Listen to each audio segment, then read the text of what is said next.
वर्दी की आड़ में सत्ता का गुंडा। भोपाल में पदस्थ, भांडेर में हुकूमत, नियमों की धज्जियां। पुलिस आरक्षक या ठेकेदारों का दलाल। महिला कर्मचारियों पर गाली गलौज, शस्त्र के साथ दफ्तर में दहशत, सत्ता की छाया में बेलगाम दागी।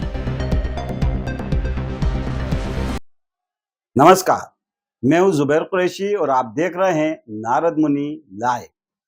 आज हम एक ऐसे चेहरे की परतें खोलने जा रहे हैं जो वर्दी पहनता है लेकिन उसकी हरकतें गुंडों जैसी हैं। मामला है मध्य प्रदेश के दतिया जिले का, जहां एक आरक्षक मानवेंद्र दांगी सत्ता के संरक्षण में सरकारी व्यवस्थाओं को कुचल रहा है। ये कहानी सिर्फ गुंडागर्दी की नहीं, ये उस सिस्टम की भी है जो इस गुंडागर्दी पर मौन साधे बैठा है। फर्जी चरित्र प्रमाण पत्र से मिली नौकरी का खुलासा। विधानसभा में उठा मामला, फिर भी कार्रवाई नहीं। 25 अप्रैल की घटना, कर्मचारियों पर हमले की कोशिश, प्रशासन मौन, कर्मचारी असहाय, डर का माहौल। भाजपा नेताओं से संबंध या संरक्षक, अब भी नहीं रुका तो व्यवस्था पर खतरा तय। भांडेर जनपद पंचायत, जहां सरकारी योजनाओं का क्रियान्वयन होना चाहिए, वहां आज एक पुलिस आरक्षक खुलेआम सरकारी कर्मियों को गालियां दे रहा है, ठेके के लिए दबाव बना रहा है, महिला कर्मचारियों को धमका रहा है। नाम है मानवेंद्र दांगी, निवासी सालोन है, पदस्थ भोपाल पुलिस विभाग में है, लेकिन अधिकतर समय वे भांडेर में दिखाई देता है। वहां ना तो उसका ट्रांसफर है, ना ही कोई ड्यूटी आर्डर, लेकिन सरकारी दफ्तरों में उसकी दबंगाई का राज है। 25 अप्रैल को मानवेंद्र अपने साथियों के साथ जनपद कार्यालय पहुंचा, कर्मचारियों को धमकाया, महिला स्टाफ से अभद्रता की और ठेके दिलाने के लिए अधिकारियों पर खुलेआम दबाव बनाया। प्रत्यक्षदर्शियों के अनुसार वे हथियार लेकर कार्यालय आया था, जो कि न केवल विभागीय अनुशासन का उल्लंघन है बल्कि अपराध भी। कुछ कर्मचारियों ने नाम न बताने की शर्त पर बताया कि वे रोज डर के साए में काम करते हैं, क्योंकि ना कोई सुनता है, ना कोई कार्रवाई करता है मानवेंद्र दांगी के खिलाफ। सरकार बेटी बचाओ और महिला सम्मान की बात करती है, लेकिन जब एक वर्दीधारी खुलेआम महिला कर्मचारियों से गाली गलौज करता है और कोई सुनवाई नहीं होती, तो सवाल सरकार पर उठना लाजमी है। क्या वर्दी अब डर का प्रतीक बन गई है? प्रशासन को इस व्यक्ति के खिलाफ शिकायतें कई बार मिल चुकी हैं। कर्मचारी संगठनों ने बकायदा ज्ञापन सौंपे, जनप्रतिनिधियों ने आवाज उठाई, लेकिन कोई ठोस कार्रवाई नहीं हुई।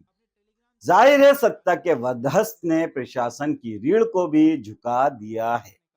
यदि इस दबंगाई पर समय रहते लगाम नहीं लगी तो न केवल भांडेर बल्कि पूरे प्रदेश की कानून व्यवस्था पर सवाल खड़े होंगे।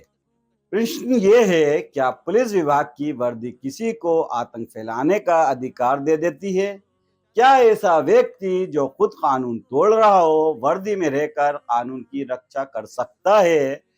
और सबसे बड़ा सवाल, प्रशासन अब तक चुप क्यों है? मानवेंद्र के नाम पर है दर्ज, आईपीसी की धाराओं में कई मामले दर्ज हैं। मानवेंद्र के नाम पर जो आईपीसी के तहत मामले दर्ज है, उनमें 307, 336, 147, 380, 506 जैसे गंभीर अपराधों में मुकदमे दर्ज हैं। थाना पंडोकर में 307 व 34 बी के तहत भी केस लंबित है। और हैरानी की बात यह है कि इस व्यक्ति ने फर्जी चरित्र प्रमाण पत्र के आधार पर पुलिस की नौकरी हासिल की। विधानसभा में इस संबंध में प्रश्न उठाया गया और गृह मंत्री ने भी माना कि हाँ, फर्जी दस्तावेजों के आधार पर मानवेंद्र की नियुक्ति हुई है।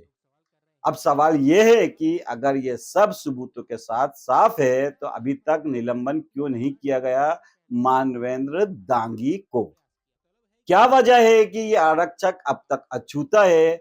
वहीं सूत्र बताते हैं कि ये पूर्व गृह मंत्री और भाजपा से जुड़े ताकतवर नेताओं का खास है और इसी राजनीतिक रसूख के दम पर इसका दबंग सिस्टम बिना रुकावट के चलता है। क्या ये लोकतंत्र का मजाक नहीं है? मानवेंद्र दांगी जैसे लोग सिर्फ कानून नहीं तोड़ते, ये जनता का भरोसा तोड़ते हैं। जब पुलिस जैसी संवेदनशील सेवा में ऐसे लोग रहेंगे, तो नागरिक कैसे सुरक्षित महसूस करेंगे? हमारी मांग साफ है, मानवेंद्र दांगी को तत्काल निलंबित किया जाए, पुलिस सेवा से बर्खास्त किया जाए, क्योंकि उसने जो पुलिस की नौकरी पाई है वो फर्जी दस्तावेजों के आधार पर पाई है और फर्जी जन्म प्रमाण पत्र के आधार पर पाई है। फर्जी उसके जो दस्तावेज उसकी भी आपराधिक जांच कराई जाए। जिन नेताओं ने इसे संरक्षण दिया है उन्हें भी इसके लिए जवाबदेह बनाया जाए, क्योंकि लोकतंत्र का मूल स्तंभ उत्तरदायित्व है। भांडेर का ये एक मामला है, चेतावनी है। अगर आज कार्रवाई नहीं होती तो कल ये प्रवृत्ति और बढ़ेगी। राजनीतिक संरक्षण में पनप रहे ऐसे चेहरे न सिर्फ पुलिस की छवि को धूमिल करते हैं, बल्कि प्रशासनिक व्यवस्था को भी खोखला कर देते हैं। अब वक्त है इस सड़े हुए हिस्से को काट कर अलग करने का, ताकि व्यवस्था को बचाया जा सके।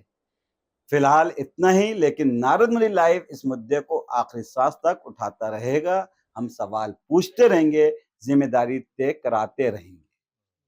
दोस्तों, आपको हमारा ये वीडियो कैसा लगा, इस पर आपकी राय हमें YouTube के कमेंट सेक्शन में जरूर दें और पसंद आए तो इसे लाइक करें, शेयर करें और हाँ, चैनल को सब्सक्राइब करना ना भूलें, क्योंकि आपका साथ ही हमारी ताकत है।